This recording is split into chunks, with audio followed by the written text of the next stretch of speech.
Bonjour, bonjour, merci mesdames, merci messieurs d'être présents à ces rencontres littéraires que vous pourrez revoir si vous en avez envie sur le site de corrèztelevision.fr si l'envie vous prend de rencontrer, de retrouver Thomas Günzig, La vie sauvage aux éditions Diable Vauvert, Au Diable Vauvert, Mathieu Young, Le triomphe de Thomas Zins ou Thomas Zins. Comment vous dites, Mathieu? Zins. Ouais, alors Zins. Tant mieux, aux éditions Anne Carrière, et Isabelle Monin, Mistral perdu ou Les événements, aux éditions Lattès. Alors, l'originalité de ce plateau réside aussi au passé des écrivains. Il y a deux auteurs qui ont été libraires. Alors, à la fois, les libraires disent, et les critiques aussi, et les auteurs disent qu'on publie trop en France, qu'il y a trop de livres, et les libraires aiment bien dire ça. Mais malgré ça, les libraires écrivent. Alors, Thomas Günzig, La vie sauvage, c'est votre 6e roman? En roman, je pense que c'est le 6e, mais j'avais fait des recueils de nouvelles avant ça. Recueils de nouvelles. Voilà. Vous avez été libraire à Bruxelles. Absolument. Dans une des plus belles librairies de la ville. Absolument. Librairie Tropisme, magnifique librairie.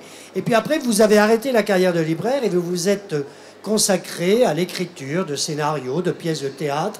Et vous écrivez aussi pour le cinéma. Est-ce que c'est juste ce que je viens de dire? C'est tout à fait juste, je vous félicite. Vous êtes bien informé. D'accord. Alors, La vie sauvage, on va en parler un peu plus précisément. Mathieu Young, c'est pareil. Vous avez été libraire, je vous ai connu à Paris. Vous êtes libraire. Aujourd'hui, vous êtes documentaliste. Oui, exactement. Dans un lycée à Paris. Parisien. Voilà. Ce qui vous laisse le temps d'écrire 700 pages. Oui, mais ça m'a pas laissé tant de temps que ça, puisque j'ai quand même mis 6 ans pour écrire ce gros livre. D'accord. Alors vous allez nous expliquer pourquoi vous avez voulu l'écrire et quel temps ça vous a pris et quel était votre objectif, si on peut dire, littéraire. Et puis Isabelle Monin, fidèle aux éditions Lattès. D'ailleurs, vous êtes éditrice aussi aux éditions Lattès. Oui. Écoutez, vous avez écrit un livre, Mistral perdu ou Les événements. Vous nous expliquerez votre titre. Et j'aurais aimé, mais vous m'avez dit que ce n'était pas possible, on aurait pu imaginer un CD à la fin, à la fois sur les événements, sur la musique, sur l'histoire de ce livre, avec votre sœur, enfin la sœur du personnage principal. C'est un livre étonnant, bouleversant, qui au départ prend d'allure comme ça, un peu de souvenir d'une petite fille dans une société, dans une famille de gauche. On y viendra. Alors, La vie sauvage. L'histoire, elle est simple, Thomas Günzig. C'est-à-dire, vous nous le dites dès le départ, un crash d'avion, tous meurent, sauf un petit garçon qui a une gourmette en or sur lequel est écrit son prénom, Charles. Cet enfant vit en Afrique, là, dans l'Afrique contemporaine. Et j'aime beaucoup cette phrase qui résume un peu ce que probablement vous pensez de l'Afrique vous-même. Je ne sais pas si vous y êtes allé, Thomas Günzig, pour écrire ce livre, un petit peu. Cunu à sa façon était une parfaite incarnation de l'histoire de l'Afrique contemporaine. Son passé était flou, son présent douloureux et son avenir incertain. Ces trois passages, ces trois moments dans la vie, vous les incarnez dans le livre parce que l'enfant, on va le retrouver très très vite en Belgique, justement, dans une famille d'accueil, où il va vivre des scènes absolument rocambolesques avec une idée forte, constante, de retrouver l'Afrique et de retrouver son amoureuse que vous avez appelée Septembre. Alors, dans quelle Afrique on est, au départ, géographiquement? J'ai pas vraiment voulu situer exactement l'endroit de l'Afrique parce que j'ai pas la prétention de bien connaître la région et de bien pouvoir en parler. Donc j'ai fait une espèce d'Afrique qui est ce coin assez flou entre la frontière entre le Congo, le Rwanda, une frontière où il y a continuellement des échauffourées, des luttes, des combats pour des raisons obscures, des ressources minières, etc., etc. Mais c'est pas vraiment l'objet du livre. J'avais envie que ça se passe dans cette Afrique tourmenté, etc. Mais l'action principale du livre se passe dans ce soit nord de la France, soit sud de la Belgique, enfin ce petit coin d'Europe un peu grisâtre. Oui, mais l'Afrique qu'il a connue est l'Afrique de la violence. Absolument, oui. Voilà. L'Afrique de la Et guerre ça, et de la et violence. ça l'a marqué. Ah oui, forcément, mais c'est-à-dire que ce qui m'intéressait, c'est d'avoir ce petit garçon qui a grandi pendant les 16 premières années de sa vie dans cette Afrique de la violence. Il a été élevé par un militaire et pourtant il ne répond pas aux clichés qu'on aurait pu avoir sur lui, c'est-à-dire qu'il n'est ni ignorant, ni traumatisé, ni illettré. Il a eu l'occasion de tout lire là-bas en Afrique. Il a lu Baudelaire, Verlaine, Rimbaud, il a lu aussi Freud et tous les magazines possibles, imaginables. Donc je voulais sortir du cliché du petit garçon illettré et traumatisé. Et lorsqu'il arrive ici, nord de la France, sud de la Belgique, il arrive très bien armé pour pouvoir comprendre, décrypter notre monde à nous. Il est amené par les lectures qu'il a eues, par sa connaissance de la littérature. Et justement, qui rencontre-t-il? Alors, on aurait pu mettre une bibliographie à la fin, hein, parce que c'est vrai que la littérature est très présente. Il y a un moment que je trouve extraordinaire dans le livre, c'est quand il rencontre une psychologue. Oui, alors le principe... Là, c'est vraiment un point très important dans le livre. Vous n'êtes pas loin de la caricature, hélas, mais c'est exactement ce qu'on rencontre souvent. Des psychologues comme ça. Racontez. Ou peut-être lisez un extrait, comme vous voulez. Je peux lire un extrait, mais alors le principe, c'est que le jeune homme a 18 ans. Donc le principe, c'est qu'il est très fâché en général, comme tous les adolescents. Les adolescents, vous les connaissez certainement. L'adolescent, par définition, est fâché. Il est d'autant plus fâché qu'il a été séparé de la personne qu'il aimait, une jeune fille qui s'appelle Septembre, et ne supporte absolument pas, effectivement, les personnes avec qui il va être mis en contact, à savoir sa prof de français, qui sait mieux que lui-même ce qui est bien de lire Madame Carpentier. Madame Carpentier, et sa psy, qui sait mieux que lui-même ce qui est bon pour lui, et qui va essayer de le normaliser. Alors, dites le prénom de la psy, quand même. Alors, c'est Madame Sadiki. Sadiki. Moi, j'ai pensé que vous auriez pu mettre ce dit quoi.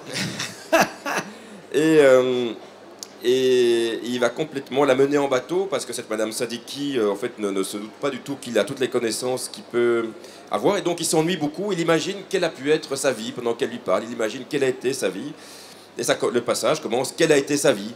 Commencer ses études, il rencontrait un garçon, il se serait appelé Gaëtan, puis hésiter entre Gaëtan et Marco, se dire que Marco, avec ses épaules larges, ses yeux émeraudes, était plus sexy que Gaëtan, mais que Gaëtan, avec son père qui était doyen de la faculté, avec sa Volkswagen Golf cabriolet reçue pour ses 19 ans, avec les vacances chaque été au Club Med Punta Cana, voile, tennis, kitesurf, avec son duplex de 110 mètres carrés, avec la villa de vacances du côté d'Uzès, c'était un choix de raison pour une fille comme elle, issue d'une modeste famille ayant fui la misère tunisienne une demi-génération plus tôt.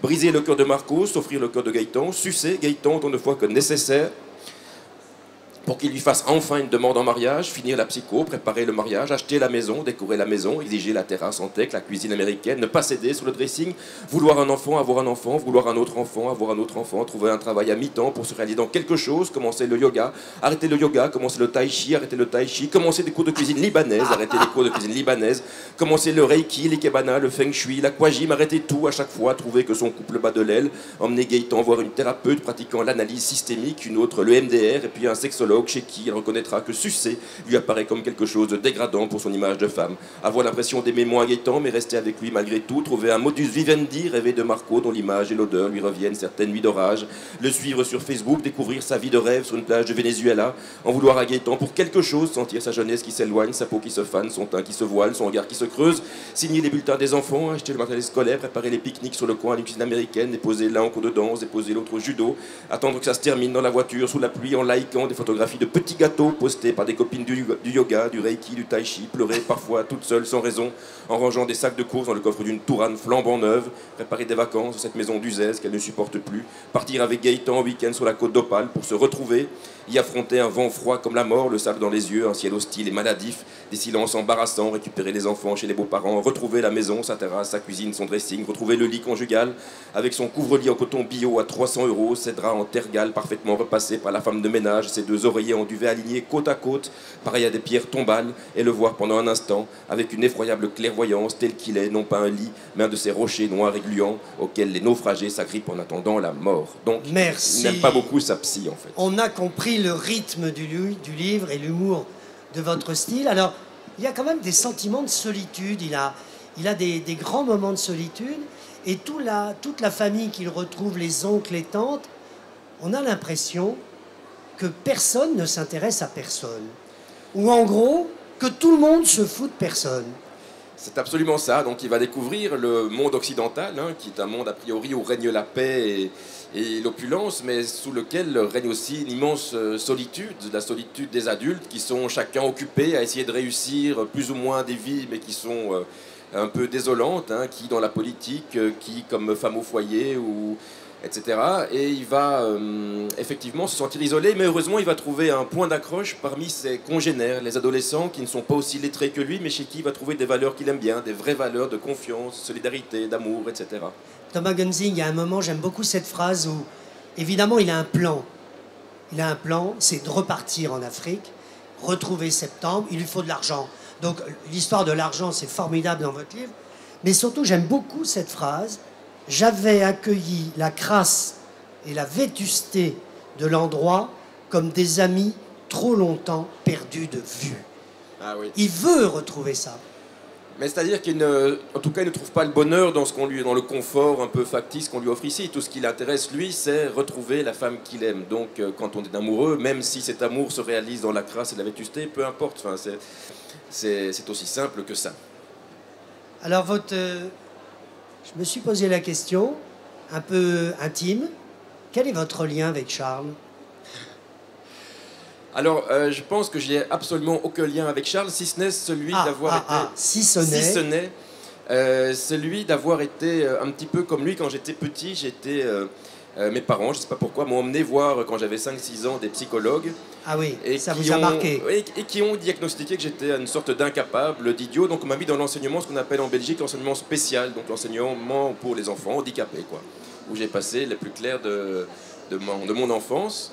Et donc forcément à la fin de ces études-là, lorsque j'ai plus du tout voulu aller à l'école parce que je n'avais assez d'être avec des handicapés, on m'a dit que je n'allais pas bien, donc on m'a emmené voir d'autres psys qui m'ont expliqué qu'en fait j'allais pas bien du tout et qu'il fallait, etc. Donc c'est vrai que j'ai gardé une petite amertume. Et aujourd'hui, comment ça va ? Ça va très bien, je vous remercie. Bon, tant mieux Thomas. Alors, livre très très drôle, hein. Moi j'aime beaucoup ce titre, La vie sauvage.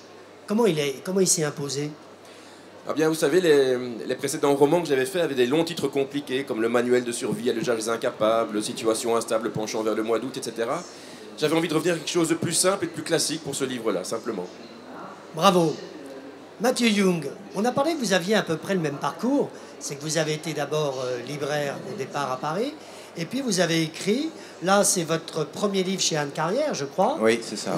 C'est votre 4e roman, le premier en 2007, Le Vague à l'âme, La Vague à l'âme. Jeu de mots. Principe de précaution chez Stock en 2009, et vous êtes né à la bonne époque chez Stock en 2011. Texte de Baudelaire que vous mettez tout au début du livre. Toute révolution a pour corollaire le massacre des innocents. Pourquoi vous avez choisi cette phrase ? Ah, écoutez, il ne faut pas trop que je le dise parce que... Ah bah c'est écrit, hein. Justement, j'ai souhaité que cette phrase soit là pour attirer un peu la curiosité et que il est bon, je pense, qu'elle garde une part de mystère et que le lecteur puisse l'interpréter une fois qu'il aura lu le livre. Ça me paraît important. Alors, 752 pages. 752 pages, 6 ans pour l'écrire. 6 ans, oui. Moi, ce qui m'intéresse, parce que c'est vrai que c'est un roman d'époque, c'est un roman, le garçon Thomasin, ça a 15 ans. Oui, c'est ça, au début du roman, il a 15 ans. Oui. Et j'aime beaucoup cette phrase qu'il dit, votre 4e de couverture dit à la fin, « Moderne en diable par les dévoilements qu'il opère, le roman d'apprentissage que nous offre Mathieu Young nous ramène aussi aux classiques du genre. » Et c'est vrai, c'est une écriture classique et une structure classique, puisque sa figure centrale est celle d'un grand héros romantique. C'est ce que vous vouliez écrire ? La vie d'un grand héros romantique ? Oui. Enfin, il est clair que mon ambition première, c'était tout simplement d'écrire une histoire d'amour. Je pense que ce n'est pas si facile. J'espère que j'ai réussi. Une histoire d'amour déchirante, bien souvent, comme elles le sont dans la littérature. Bon, l'exemple qui me vient à l'esprit, moi personnellement, c'est L'Adieu aux armes d'Hemingway. Enfin, pour moi, c'est un des romans les plus émouvants que j'ai jamais lu, une des histoires d'amour les plus belles que j'ai jamais lues. Donc j'ai essayé de me mesurer à mes maîtres en plaçant deux jeunes gens des années 80, d'abord dans des situations joyeuses, et puis peu à peu dans des situations plus pénibles. Alors, la jeune fille, elle m'a fait penser un peu à Septembre, du livre de Gunzig. Elle s'appelle Céline. Oui. Et le garçon est dans les interrogations du cœur. Et à la fois, c'est vraiment cette fille-là qui, comme on le dit aujourd'hui, le branche, quoi. Oui, c'est ça. Alors, il y a Thomas Zinz donc a pour principale ambition en cette rentrée, il redouble sa seconde. Et il a comme principale ambition de réussir enfin à embrasser une fille sur la bouche, ce qu'il n'a jamais réussi à faire. Donc, coup de chance, il se retrouve dans une classe où il y a beaucoup de jolies filles, contrairement à sa classe de l'année précédente, où il y avait peu, voire pas de jolies filles. Et donc, il les regarde comme ça, en se disant avec laquelle je vais enfin pouvoir concrétiser. Et en fait, c'est elle qui, au moment où la professeure fait l'appel, c'est elle qui se retourne et qui lui lance un regard que Thomas ne parvient pas à interpréter, mais qui le remplit de bonheur intérieur. Et c'est le premier regard, hein, c'est un classique de la littérature. Le classique de la rencontre. Voilà, c'est ça. Leurs Oui. yeux se rencontrèrent, comme disait Flaubert. Est-ce que vous auriez pu écrire sur une autre époque? Parce que cette époque-là, dans la vie de vos personnages, Oui. elle est très importante. Oui. Et elle est vraiment développée dans des détails, dans la société, dans l'éducation, dans le rapport avec le corps, avec le sexe, avec l'amour. Oui. C'est une époque qui est la vôtre. Oui. Vous êtes un peu dans le livre quand même. On est toujours plus ou moins, mais ce n'est pas une autobiographie déguisée. Hein. Alors non, mais parce que mes 3 premiers romans étaient vraiment très très ancrés dans l'époque contemporaine, hein, c'est-à-dire la nôtre, là, en ce moment. Bon, principe de précaution, on se doute bien que c'est un rapport avec une espèce d'obsession sécuritaire et hygiéniste à laquelle on est confronté aujourd'hui. Et donc j'ai eu envie, ça faisait longtemps que je portais ce livre en moi, ce livre sur les années 80. Et après 3 romans comme ça qui faisaient un peu le tour de l'époque contemporaine, je me suis dit, écoute, mon petit gars, c'est le moment de te lancer, ça va faire mal, mais il faut que tu y ailles. Alors je suis tombé justement sur une autre phrase de Baudelaire qui décidément m'inspire beaucoup, je pense comme beaucoup d'écrivains, qui dit « Il n'est de long ouvrage que celui qu'on n'ose pas commencer, il devient cauchemar ». Alors je me suis dit, Mathieu, voilà, mets-toi au travail, jour après jour, et puis... Alors, c'est les années 80. Oui. C'est aussi une part, un regard sombre, un peu noir sur ces années-là. Parce que, on verra, comme dans le livre d'Isabelle Menin, la musique, on s'amuse beaucoup, on écoute beaucoup de musique. Il y a la politique, Mitterrand, Giscard, Mauroy. Il y a le bilan de la gauche. Hein, il y a le cinéma, il y a la musique. Alors évidemment, on écoute Gainsbourg, Renaud, ça vous fera plaisir, Isabelle Menin. Il écoute Renaud beaucoup, Rita Mutsuko, puis il y en a un qui l'écoute, mais en cachette. C'est Sardou. Pourquoi on écoute en cachette Sardou dans les années 80? Parce que justement, comme Thomas est un garçon de gauche qui était très enthousiaste au moment de l'élection de François Mitterrand en 81. Évidemment, Sardou étant marqué comme étant un chanteur réactionnaire, évidemment, c'est mal vu de dire qu'on écoute Sardou. Donc, mais en même temps, il faut reconnaître que le petit père Sardou a du coffre, qu'il sait bien chanter, qu'il a du talent. Donc il l'écoute en cachette, mais c'est sûr qu'il préfère quand même Renaud. C'est d'ailleurs comme ça que Céline et lui entrent en contact. C'est par le biais d'une chanson de Renaud, sur le dernier album de Renaud, qui était à l'époque Morgane de Toi, en 83. Pourquoi, par moment, vous avez choisi des mots de l'argot? Alors ça, oui, je venais, parce que le roman se passe à Nancy, enfin, en grande partie à Nancy, il y a des allers-retours. Vous êtes nancéen, hein, d'ailleurs. Oui, je suis nancéen d'origine, donc c'est un coin que je connais bien. Enfin, même s'il y a pas mal d'allers-retours avec Paris, hein, puisque c'est là qu'il rencontre l'écrivain corrupteur qui va mettre un peu sa vie sans dessus-dessut. Et je souhaitais rendre cette langue de l'époque d'un quartier comme ça, des jeunes gens qui existent encore maintenant, qui sont des espèces de quasiment de dialectes qui sont parlés quasiment dans un quartier, juste dans un quartier qu'on ne peut pas retrouver ailleurs. Et j'étais très content au moment du livre sur la place à Nancy, qu'on me dise que j'avais redonné ces lettres de noblesse aussi bien à l'argot lorrain qu'à l'accent lorrain. Parce qu'il y a toujours un petit mépris. Là, vous avez abandonné l'accent lorrain, hein, Mathieu. Moi, je ne l'ai jamais su, parce qu'en fait, je ne suis pas lorrain. Mais en tout cas, pour Thomas, c'est quelque chose qui est très présent quand il est avec ses camarades du collège et ensuite du lycée. Là, au début du livre, le personnage, il a 16 ans, il n'a jamais emballé une fille, comme vous dites, jamais emballé une fille, et il veut même abandonner le football pour être écrivain. Est-ce que c'est pas vous, ça? Écoutez, ouais, c'est sûr que moi j'ai toujours... j'ai assez vite, dans ma vie au collège, eu envie d'être écrivain, ça c'est sûr.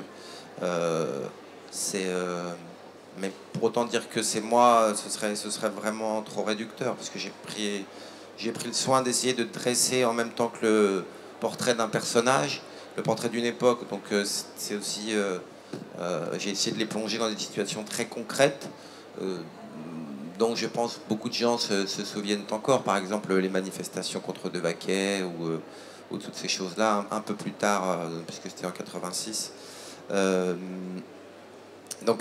L'élection de Mitterrand dans cette famille. Voilà, alors ça c'est au tout début du livre. Ah oui, il y a aussi la réélection de Mitterrand, où là, évidemment, en 88, où là, Thomas est devenu est au fond du trou, on peut dire. Vous aimez la politique, Mathieu? Peu importe que moi j'aime la politique, en tout cas, à cette époque-là, les jeunes gens étaient très politisé, je pense beaucoup plus que maintenant. Ah oui. Moins sans doute que dans les années 60-70, mais quand même, il y avait encore au collège de longs débats. Ça a été le premier président de gauche, voilà, pour toute cette génération. Et de vraies oppositions entre Mathieu, les gens. Dernière question. Le choix de la couverture. Cette photo est magnifique. Cet homme devant une fontaine qui est rue de Richelieu, d'ailleurs, oui, à côté de l'Opéra oui, Comique. oui. Cet homme, probablement nu, et une femme qui le chevauche avec passion. Oui. C'est ça, un héros romantique? Je ne sais pas. À vrai dire, ce n'est pas moi qui est... Il faudrait poser la question... Vous aimez la couverture, quand même. Oui, j'aime beaucoup la couverture. Il faudrait poser la question à mon éditeur, qui est Stéphane Carrière. Mais quand il est tombé sur cette photo sur Internet, je suis assailli par les mouches. Oui, il y a beaucoup de mouches. Il m'a tout de suite téléphoné, il était complètement excité en me disant « Mathieu, c'est tout à fait ça, etc. » C'est sûr que, d'autant plus qu'il y a une bouteille de vodka vide devant le couple. Moi, j'ai cru que c'était une Corona, mais bon... Ouais. Et dans la troisième partie, il y a quand même une sorte de descente aux enfers pour Thomas, qui est très liée à la fête et à l'alcool. Et donc, évidemment, ça donnait une sorte de puissance comme ça, qui était très évocatrice par rapport à cette troisième partie. Merci, Mathieu Young. Alors, Isabelle Monin. Oui. J'ai préféré vous faire parler juste après Mathieu Young, parce que vos livres, évidemment, sont très différents. Alors, le livre de Mathieu, il a 700 pages. Vous, le vôtre, 197 pages. Il a un gros défaut. Il est trop court. Il est trop court. J'ai tellement aimé votre livre. Évidemment, c'est un peu ma génération. Enfin bon, je me rajeunis là. Hein. Je fais un peu le cake là, voyez-vous, je me rajeunis. Mais c'est vrai que j'ai participé tellement à chaque page de votre livre, à la fois dans l'histoire familiale et l'histoire de la société, de la musique, de la politique. Et vous faites référence tout de suite à Annie Ernaux. Et je comprends très bien qui, dans les années, a écrit cette phrase « Sauver quelque chose du temps où l'on ne sera plus jamais ». Cette phrase-là, elle hante tout votre livre. C'est vrai? Oui, c'est vrai. Oui.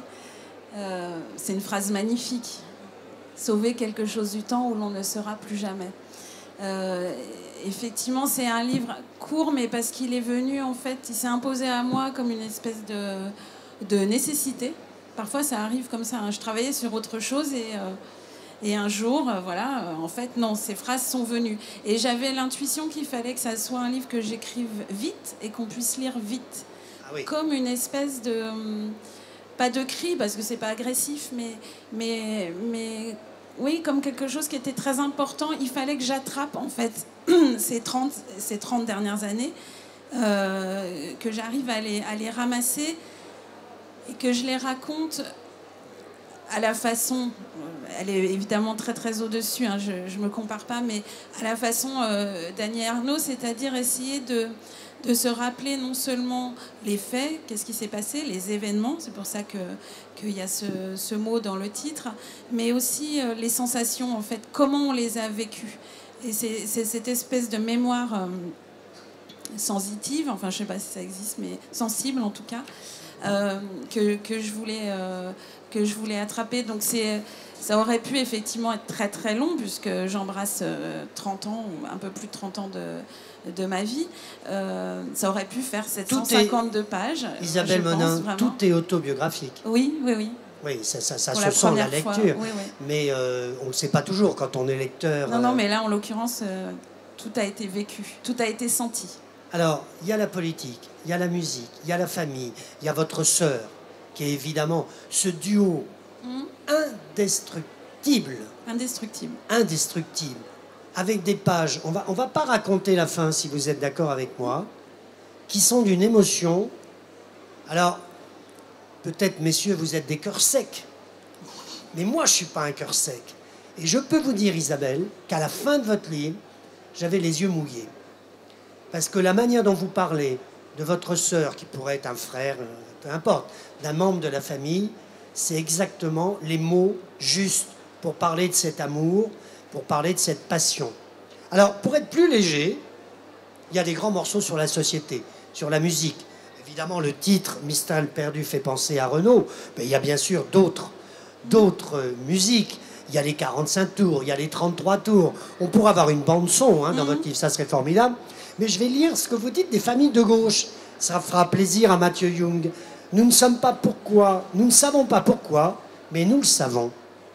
Nous sommes une famille de gauche. C'est comme ça. Ça va avec école, travail, foot, culture, camping, copains. Ça ne va pas avec privé, église, équitation, argent, compétition, bijoux, voiture propre et chien en laisse. Depuis avant nous et jusqu'à tout le temps, il me semble que la conversation des adultes constitue, dans la petite salle à manger bien rangée, un magma de noms, une litanie exotique, ennuyeuse, mais rassurante, puisqu'elle sait, comme nous, où elle habite. Et ça fait Michel Rocard, PSU, Camif, MGEN, Michel Jobert, Jean Peuprenne, Anne Montmer, Pierre Mauroy. Nous sommes enfants, nous sommes deux, et le monde est simple. D'un côté, la droite, que nous n'aimons pas, de l'autre, la gauche, que nous sommes. Oui, c'était simple, hein. C'était facile. Non, mais blague à part, c'était aussi... ce livre, ça a aussi la volonté d'essayer de voir tout ce qui a changé en fait en 30 ans. Je suis comme Thomas et Mathieu d'une génération à qui on a dit que l'histoire ça s'était passé avant nous, que c'était pas vraiment pour nous, on nous appelait la bof génération, c'est-à-dire tout le respect qu'on nous accordait, et qu'en gros nous on n'aurait pas grand chose à vivre, que ça allait aller très bien, il suffisait de perpétuer, de fonctionner pas trop mal sur les rails qu'on nous avait donnés, et que tout irait. Et puis en fait, si on regarde maintenant, évidemment tout a changé, il y a des événements qui sont venus vraiment percuter et qui ont fait dévier le cours de nos vies, à la fois que ce soit des événements intimes, ce que je raconte avec ma sœur, mais aussi des événements collectifs, oui. Politiques au sens noble et large du terme, sociaux, qui font que finalement tout a changé. C'est pour ça que je l'ai appelé Mistral perdu, parce qu'il y a l'idée qu'on a perdu quelque chose. Il y avait un élan, on s'en rendait peut-être même pas forcément compte, parce qu'on était la bof génération. Ce que je n'ai jamais cru, mais voilà. Et c'est d'essayer de voir tout ce qu'on a perdu dans toutes ces composantes en fait qui constituent l'identité de quelqu'un. Alors, c'est formidablement organisé, construit. Enfance 1, enfance 2, adolescence 1, adolescence 2, et puis adulte 1, adulte 2, et après la fin du livre.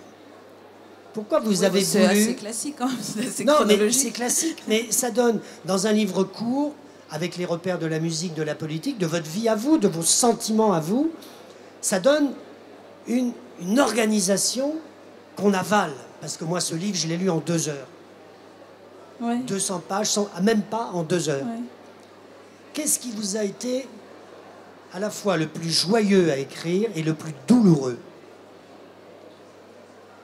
Bah, c'est sans doute le livre pour lequel j'ai été la moins joyeuse. C'est-à-dire, j'ai déjà écrit des livres très tristes, mais je pouvais, en écrivant, ressentir une certaine jubilation. C'est pas de la joie, mais quelque chose, une petite excitation qui dit, là, tu arrives exactement. Là, tu arrives exactement à écrire ce que tu as dans la tête. Là, c'était compliqué pour moi, c'était douloureux tout le temps, y compris quand c'est des choses pas tristes que j'essaye d'évoquer, parce que c'est pas que triste. Parce qu'en fait, c'était une lutte avec ma mémoire. Et ma mémoire, c'est pas quelqu'un de très sympathique. Voilà.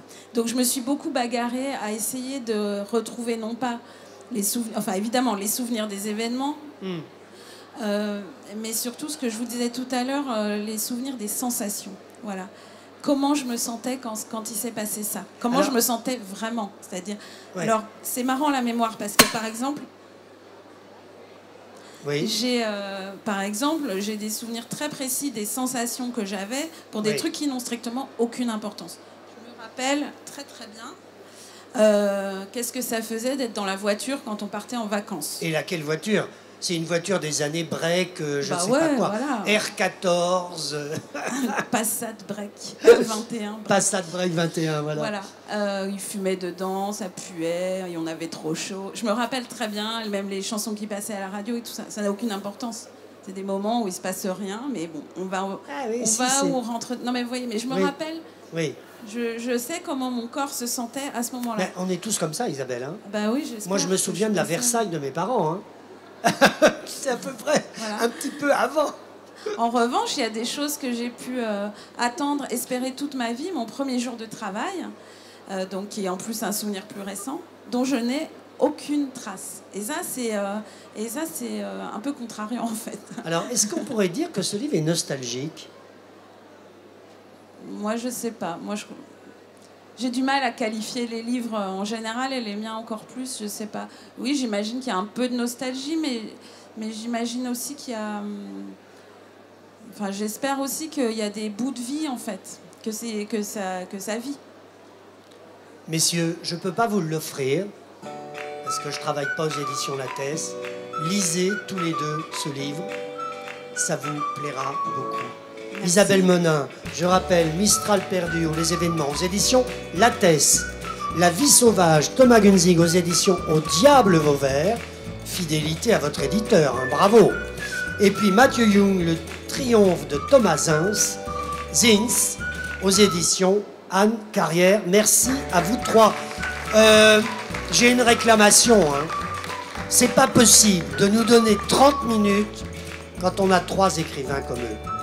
C'est pas possible. Il faut envisager au moins 15 minutes de plus. Merci à vous trois.